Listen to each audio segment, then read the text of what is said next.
Fake కేసులు వేయడము. ఆ తర్వాత వాళ్ళకి ఆ కేసుల్లోంచి అక్విటల్ అంటే వాళ్ళ పైన నేరం రుజువవ్వక వాళ్ళు నిరపరాధులని తెలిసి కోర్టు వాళ్ళని వదిలేస్తూ ఉండడం జరుగుతుంది.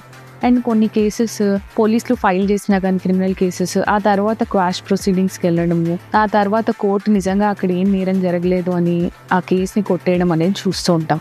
అయితే సోషల్ మీడియాలో సెర్చ్ చేసినప్పుడు మనం గూగుల్‌లో సెర్చ్ చేసినప్పుడు వాళ్ళ పేర్లతో సహా అన్నీ బయటికొస్తూ ఉంటాయి. ఆర్డర్స్ అవన్నీ. అయితే దీనికి అగ్రీవ్ అయిన చాలామంది రీసెంట్‌గా ఢిల్లీ హైకోర్ట్‌ని అప్రోచ్ అవ్వడం జరిగింది.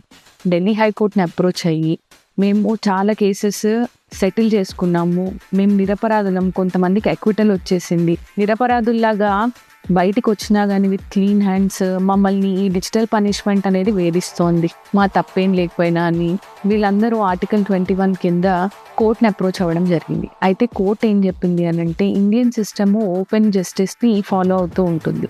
Everything will be fair and open to everyone. అయితే కోర్ట్ నిజంగానే ఆర్టికల్ 21 కింద రైట్ టు బి ఫర్గాటెన్ అనేది కూడా మనం గుర్తు చేసుకోవాలి. ఎందుకనంటే article 21 right to be forgotten and forgiven అనేది కూడా కవర్ చేస్తుంది కాబట్టి కొన్ని మ్యాట్రిమోనియల్ కేసెస్‌లో, అక్విటల్ వచ్చిన కేసుల్లో, క్వాష్ అయిన కేసుల్లో, కొన్ని ప్రైవేట్ మ్యాట్రిమోనియల్ కేసులో వీళ్ళ పేర్లు ఇవన్నీ డీఇండెక్స్ చేయడము, మాస్క్ చేయడము, లేదు అనంటే రిమూవ్ చేయడము అనేది బెటర్ ఏమో అని కోర్ట్ అభిప్రాయపడింది. అండ్ గూగుల్‌కి కూడా అదే చెప్పింది. అయితే ఈ డిజిటల్ పనిష్మెంట్ అనేది వీళ్ళకి జీవితాంతము వాళ్ళు తప్పు చేయకపోయినా సెర్చ్ రిజల్ట్స్‌లో వాళ్ళు రావడము, వాళ్ళు డీఫేమ్ అయిపోవడము, వాళ్ళని నిజంగానే వెంటాడుతున్న క్రైమ్ లాగా ఆల్‌దో వాళ్ళు ఏం చేయకపోయినా అనేది వాళ్ళ అభిప్రాయం. మరి మీ అభిప్రాయం ఏంటో ప్లీజ్ కమెంట్.